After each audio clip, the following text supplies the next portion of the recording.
Hey, everybody. Welcome to another edition of Coaching from the Couch. This is your Washington Commanders update, and I am your host, CWall, checking in as I do each and every single week to have the live discussion on the Washington Commanders. You all come on in the virtual space, come on in the virtual room while we have this live discussion recapping week 9. Washington Commanders versus the New England Patriots. What do you know? What do you know, you all? It is a Victory Monday, and you all make sure you say hello to my godmom as well, my Auntie Julia Tarpley. Give her a high five and a love button and say hello to her as well. Victory Monday. But does it feel like a victory? You'll know what I mean in a minute. Because we still have to play this game. You know, we always going to play it. What's your one word? What is your one word, you all, to describe how you felt when the game was finally over? Washington Commanders defeat the New England Patriots in Foxborough. Tell me how you all feel. What was, and I see Julia here says yes was her one word. Kim says she was disgruntled. Tell us why you were disgruntled, Kim. Even Terrence said it was tight. Cameron Mingo says, woo. Lamar Bland says bittersweet. So you all keep those comments coming in so that I can acknowledge those. Mama Wallace said her one word was great. Let me tell you all, I was going back and forth on what my one word was going to be. But first things first one word was I was relieved. Because I'm not sure about anyone else, but I certainly panicked. I said, okay, all right. This doesn't feel good. This doesn't feel, I was enjoying my time at Gillette Stadium. This is a nice, very, very nice establishment, by the way. Then things started getting a little crazy. So my first one word was relieved.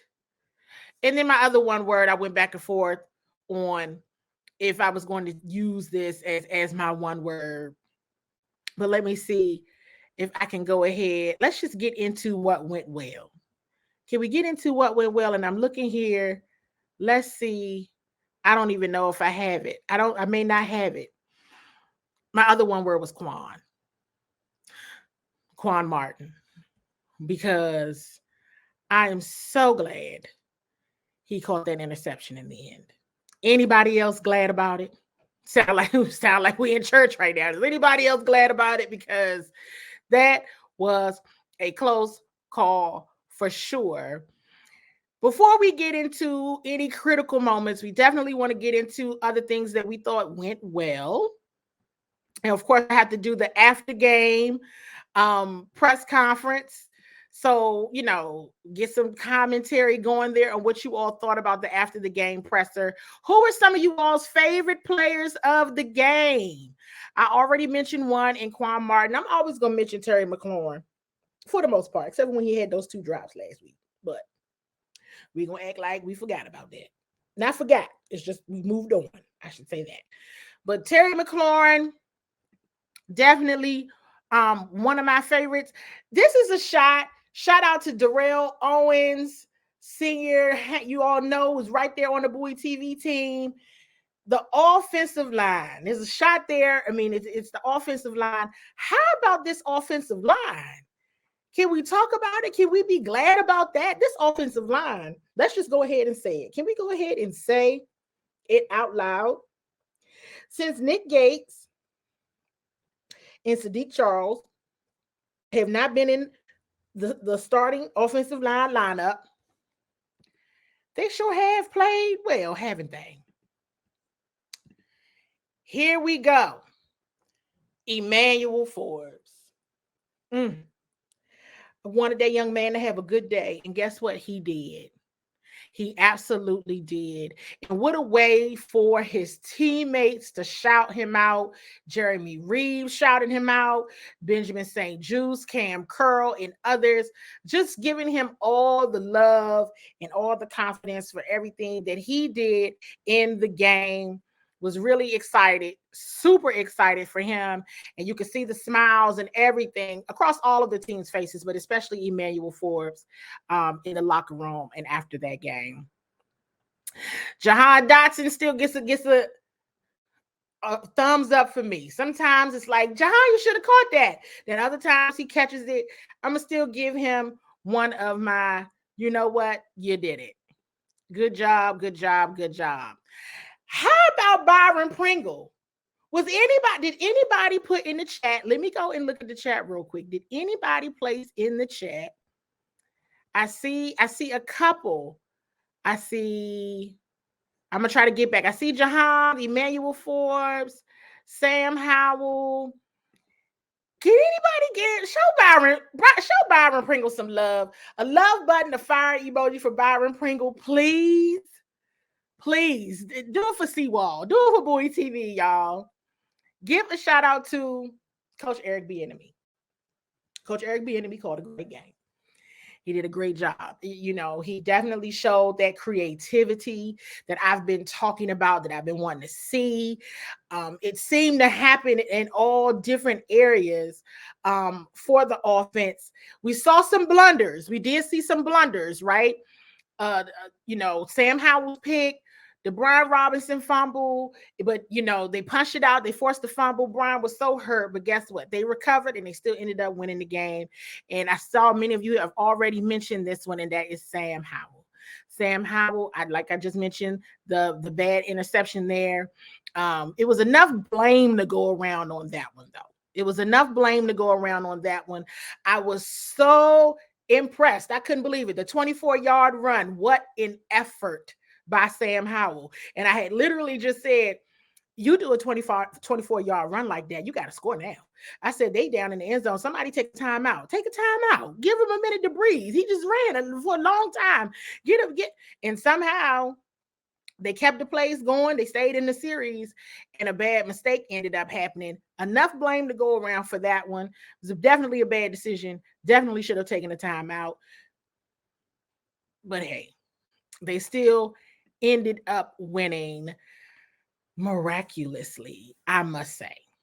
Because here's some of the things that, and I see Terrence's comment about Sam Howell being the QB of the future.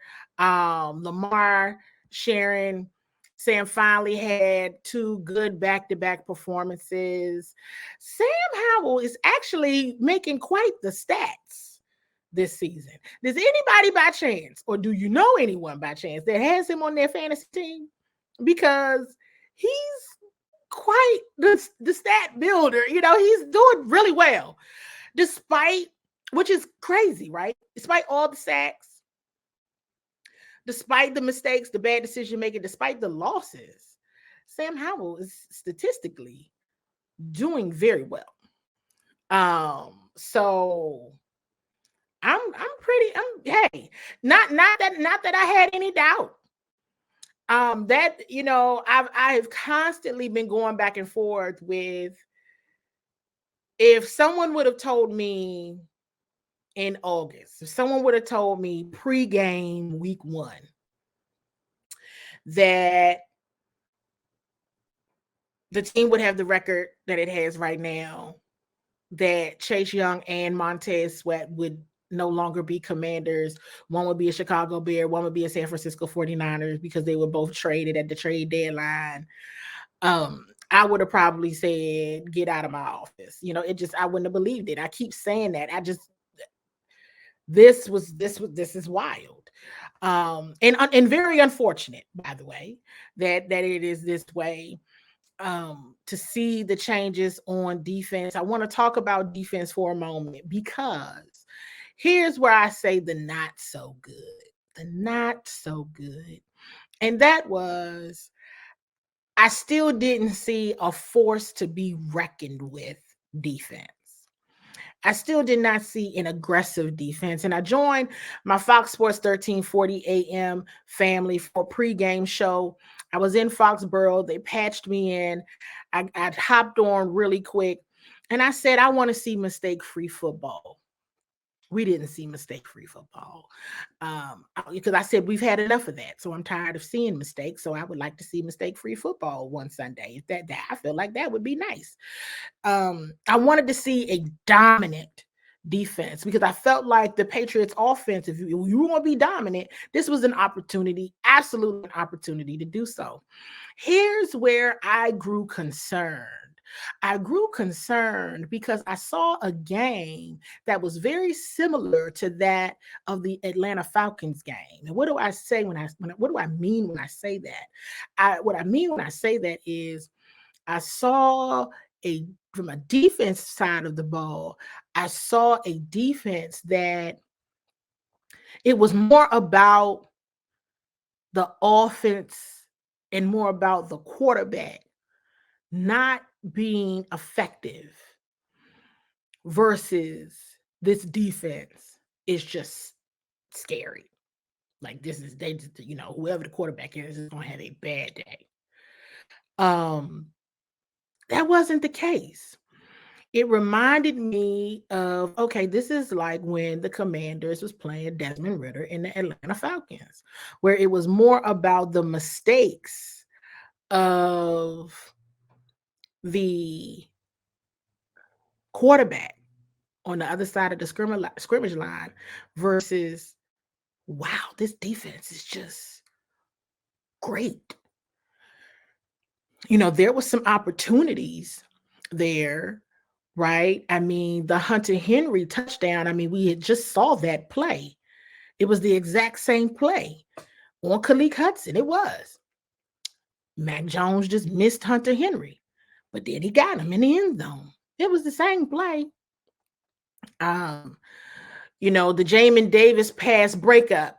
Even in the press box, we were like, well, was it a pass breakup? Or did Mac Jones just underthrow the football? And that's just where it ended up. Surprisingly so. I even shocked myself with this one. I said, well, I think it was more of a pass breakup. I'm going to give it pass breakup versus you just underthrew him. Seeing this comment here, I agree. This from Terrence said, I agree they need to put Quan Martin in the box more, include him in more blitz packages. He's a good blitzer. Riverboat talked about that in his presser. Yeah, this was still an instance that you had to question what the defensive game plan was. Now, here's the reality. The Patriots have a struggling quarterback in Mac Jones. They have a struggling wide receiver core, and we were able to see the rookie shine. And to be fair, they should in those situations. But it was still not the defensive performance that would make me say, oh, they're going a long way. If they keep playing like this, they're going a long way. So I was relieved. I think and I saw another tight. I think Lamar said bittersweet. It was a win.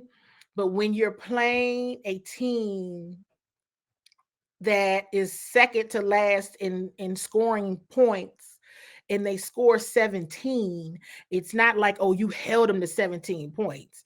It's more, from my perspective, it's more of it's a different perspective. It's not you only held them to 17 points. For a team like that, it's like you allowed them to score 17 points. You see how that same information, that same content, that same number of 17 points can be seen two different ways. Because I've seen it being shared. Again, you only held them to 17, and here I am sitting there like they shouldn't have scored more. Didn't maybe 7 or 10. So I see this comment coming in from Kevin Williams. We should have scored like 30 on them. And that's interesting because I made a similar comment yesterday in some conversations like, man, I'm glad they won this game. But it wasn't convincing. It wasn't convincing. It was, who got out of there. If you have just tuned in, you are watching from the Culture from the Couch series, the Washington Commanders Update. I am your host, CWall. This is a live Bowie television recording. You can catch this show also on TV each and every single day. Verizon Channel 11 and Comcast Xfinity Channel 77 from 1:30 to 2:30 during the week and on the weekends during the noon hour. We're going to go to some of the after game press conferences and share a little bit of that. I want to say really quick about these calls. And you all know I have to give my disclaimer. I am typically not a blame the refs, talk about the officials. That's just not my. Anyone who has been here for a while, new watchers, welcome, hello, welcome to the CWall and Bowie television family. Love to see it. Love y'all. Thank y'all so much. For those who are returning and recurring, you all know that I'm not big on talking about the refs because my thought process and my philosophy is if you handle business, then you won't give the refs an opportunity to handle the rest. But I'm going to tell you something. There's some calls league-wide that it's hard to, I would never say that this is scripted, right? I would never say it is. But sometimes watching some of these games, these calls are awful. They're not good. And you just would really hope that it doesn't end up where some of these calls really alter a game. I mean, and sometimes you can say already that maybe there's some certain instances where some games they have altered games. But it's getting egregious at this point. They're taking it too far at this point. And all I'm saying is something needs to be done. I'm not sure what that can be. I know I've discussed about, can you find refs? Can you start like documenting which referee groups are making these egregious mistakes so that you're like, maybe it's not strikes. I'm not sure, but it needs to be documented. It needs to be kept because at this point you can't speak negatively about the officials. You can't say anything. But something's got to be done because that roughing the passer penalty on KJ Henry, that was bad. That was bad. One of the worst I've seen ever.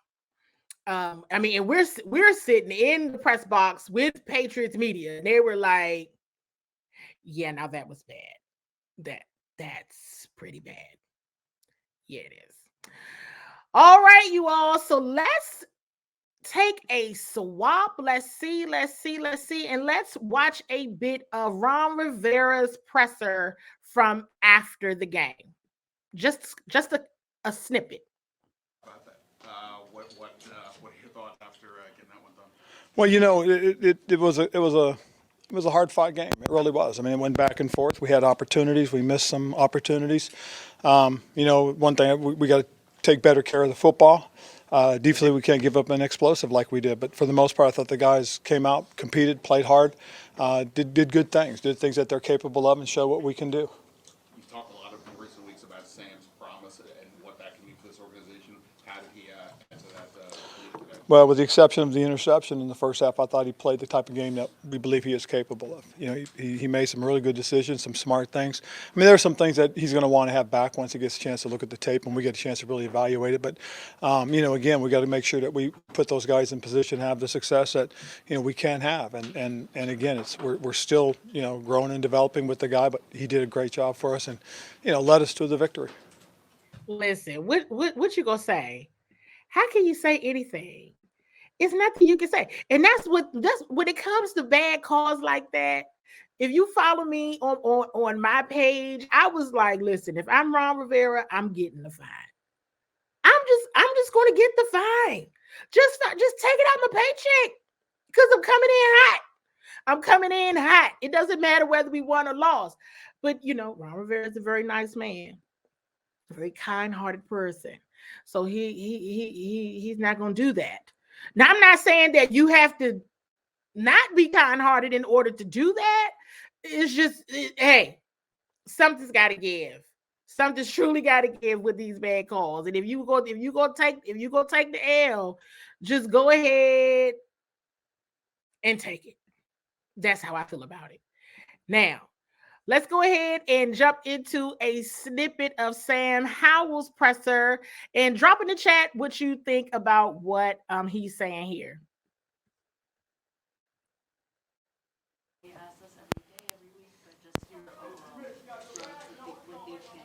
Yeah, I thought it was all right. I thought I did some good things and made some good plays. Just got to find a way to play better at certain times. And obviously the interception was a big play for us, a chance for us to really get the momentum going into halftime. And that's probably one of the worst plays I've ever made in my football career. So definitely just got to not do that in that situation. But yeah, I thought I did some good plays. A lot of guys stepped up and made some big plays down the field. The O-line did a good job all day long. We ran the ball well. We protected well. They brought some blitzes, some cover zeros, and we got through some checks and managed that pretty well. So I thought, as a whole, we did a lot of really good things. We just got to find a way to finish better. And when we have a chance in the fourth quarter to win the game, we got to take advantage of that and not put our defense in so many opportunities. We gave the ball back to them probably 3 times. And our defense came up with a stop every single time. And so just credit to them, and it was just a great team win. So for you, after doing this, how much are you thinking about the really good throws you had versus that one interception? Yeah, obviously I hate that play happened, but it's just I'm not going to let that happen again, and I think my teammates know that, and I told them that. So I'm just going to try to continue to build on the good things that we did. What did happen on the interception? Dang, John. I tried to talk about it earlier, so y'all will just stop at. But it was just obviously in a situation like that, you got to try to throw the ball away, and I was on the perimeter, and it was a rollout pass, and then kind of a guy triggered and tried to come hit me late. And so I was just trying to find an incompletion, and I just didn't get the ball out of bounds. So if we want to talk progress in ways when you see progress and what happens, we, of course, wish Sadiq Charles well. We want him to get better in healthy recovery, but there was absolutely a change at center. It was a change. It was a lineup change for certain. Nick Gates out, Tyler Larson in. And instantly you're seeing the difference. And sometimes a change overall, when something needs to be changed, it sends a message to your whole line. It sends a message to your whole unit of at least there's progress needing to be made, and people are saying, hey, this the coach said, hey, the tape done lied, the film done lied. We got to make a change. Something's got to happen. And we know that Tyler Larson has come back from an injury as well. So the timing has been there for sure. I want to go back to them being off for 2 days. Again, head coach's decision, do what you got to do, be my guest. I'm still not convinced about the defense. Just a lot that we wanted to see in the defense, still haven't seen it yet. It's still a little quiet from a defensive line perspective. We talked about this at the top of the show. It's still, where's the pressure? Where's the everything, right? I was calling, going back to the pregame with my family with Fox Sports 1340 a.m. I'm like, okay, I expect to hear Casey Toohill a bit more today. If there's an opportunity to continue to hear Jonathan Allen's name, continue to hear Daron Payne's name, this is the game to do that. That didn't happen. You definitely heard Jamin Davis a time or two. That's good. We already know about Emmanuel Forbes and Quan Martin, but I don't want this game to give a false sense of reality. That's just where I'm at with it, because I'm still seeing too much of the same type of play that the team in some units in some areas and what they do, even when they lose. You were just playing a team that wasn't very good offensively. So, yes, team win. Like to see the response to adversity.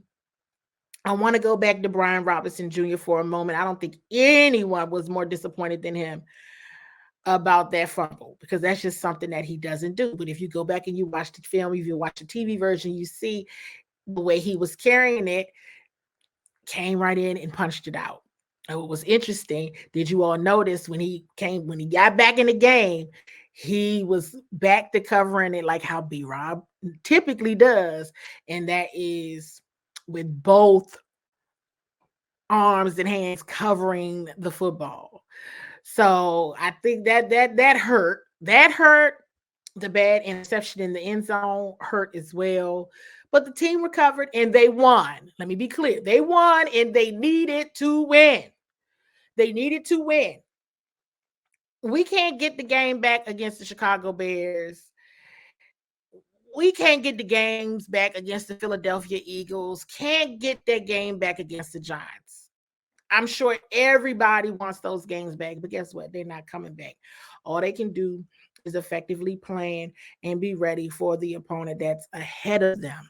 So we'll see what happens. Like I said, with the Seattle Seahawks, and when we come together again on Thursday for the DMV Sports Update to talk all the things, we'll talk a bit more about the Seahawks and what we've seen so far this season from them. But again, the Seahawks took a mean L to the Baltimore Ravens up at M&T up the road in M&T Bank Stadium. So who knows? Who knows what type of time the Seahawks are going to be on? It will be interesting to see, because these are still winnable games. And I'm going to say something that I shared at the beginning of the pregame, which was yesterday, and it was, I